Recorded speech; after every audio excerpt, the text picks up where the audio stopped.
Hello everyone, मैं सचिन गुप्ता स्वागत करता हूं आप सभी का इस चैनल TDR मतलब द डेटा रिसर्च पे।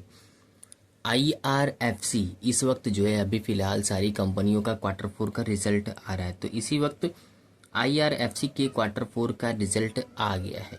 इसका कुल मुनाफा 2% घट चुका है, सालाना मुनाफा 2% तक घटा है, जबकि रेवेन्यू में 4% की मजबूती दिखी है। क्या है इस स्टॉक के बारे में पूरी न्यूज़, चलिए इस वीडियो में हम लोग चर्चा करते हैं। तो सरकारी company Indian railway finance corporation ने सोमवार के दिन अपने फाइनेंशियल ईयर FY25 का मार्च क्वार्टर का रिजल्ट जारी किया है।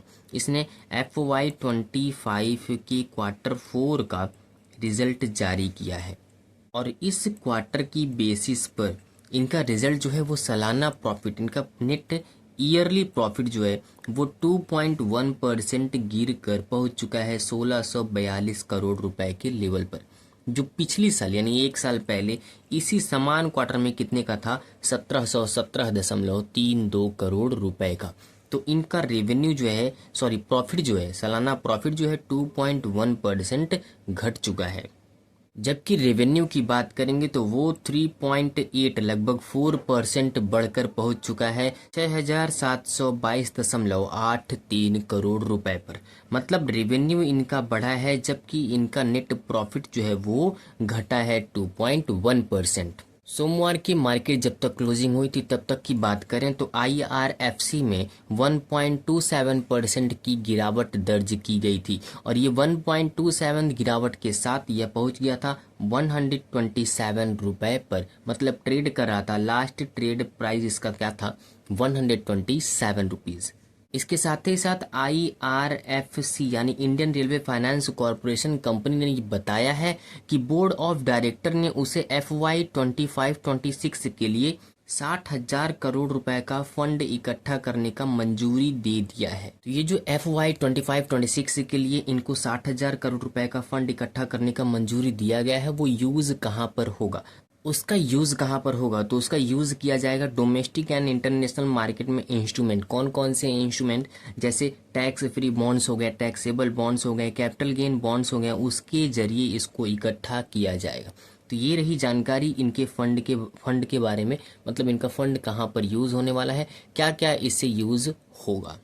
वहीं अगर IRFC के और भी ढेर सारे जो नतीजे निकल कर आए हैं इस क्वार्टर के बाद, तो उसके बारे में भी जानकारी ले लेते हैं।